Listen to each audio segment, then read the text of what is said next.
اللہ کریم خالق کائنات ارشاد فرمائی یا رسول اللہ خذ من اموالہم صدقہ، د خپل امت د مالدار خلقنا یا رسول اللہ زکاة واخلا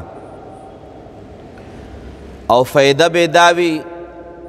چې اللہ کریم فرمائی تو طاہرهم دوی بدا گناہونو نا د زکاة پا ورکڑا باندے اللہ تبارک و تعالی پاک کی او دا صدقہ او دا زکاة بدا دوی دا گناہونو صفحہ دا پارا ذریعہ و گرزی او بیا اللہ فرمائی وَتُزَكِّهِمْ بِهَا او بیا با رب ذوالجلال چکم اخلاق رزیلہ دی دا اغوین با زکاة پا ذریعہ باندے اللہ کریم دا دوی صفائی نصیب کی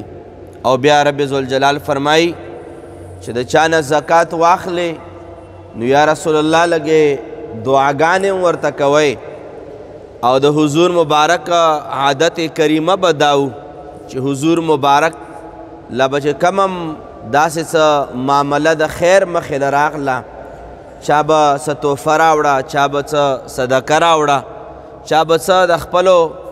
عقیدتونو او دا محبتونو اظہارو کنو حضور مبارک ورتا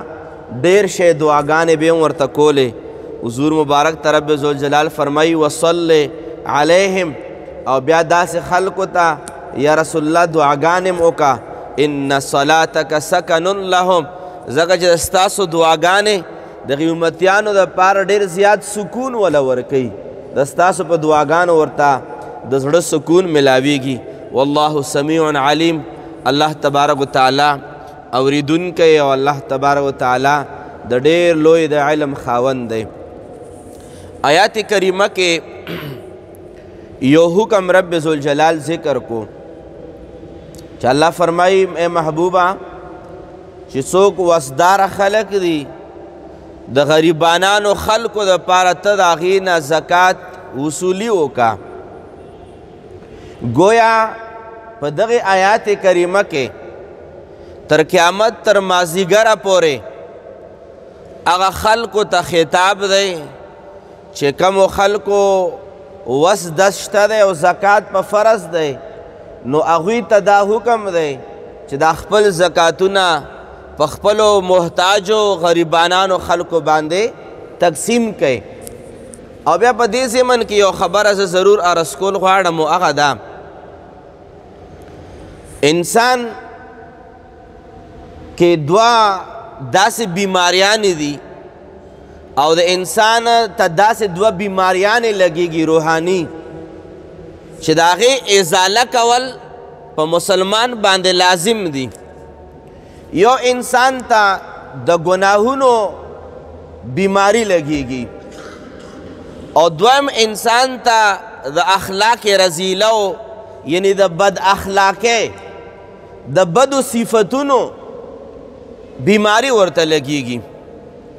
لگا گناہونو بیماری خدا شوا انسان غلا کی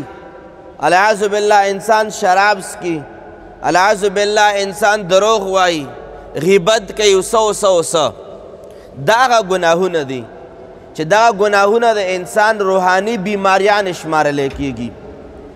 یو دا انسان پا اخلاقو کی بیماری وی او دا اخلاقو بیماریم دیر زیاد کی دیشی چھ مونگو تا بد اخلاقی وایو پا اخلاقو پا بیماریانو کے یو منحوس بیماری دا شمتیا دا شموالے دے بخل دے دا انسان اخلاقی بیماری دا او دا دغی دوارو بیمارو نا علاج کول دا قرآن حکم دے دا حدیث مبارکہ حکم دے نو دغا دوارا بیماریان زان نلرے کول پکار دی دا گناہونو بیماری او دارنگے دا بد اخلاقے بیماری جستا شمتیا و بخل ویلے شی رب ذوالجلال خالق کائنات پا دے قرآن کریم کیوں فرمائل کہ چوک زاننا دغا دوارا بیمارے لرے کول غواری نو دا دوارا بیمارے نلری کی گی مگر کلری کی گی دا زکاة پا ادائیگے کلری کی گی زکا علماء فرمائی چھ قرآن کریم کے رب ذوالجلال فرمائے خذ من اموالهم صدقہ یا رسول اللہ د خلقنا زکات واخلا د څه دپاره تطهرهم وتزکیهم بها تطهیر دیتا ویلی شي چې انسان د ګناهونو نه پاک شي او تزکیه دیتا ویلی شي چې انسان د بخل و شمتیا نه پاک شي الله فرمایي زکات ورکولو کې دا کمال دی چې د ستا تطهیر بم راشي یعنی گناهون نه به الله پاک کی او د ستا تزکیه براشي یعنی د بخل د شومتیا د لیبل د لګېدو نه بم الله پاک تا پاک کی او دا کمال چې دا په زکات کې پروت دی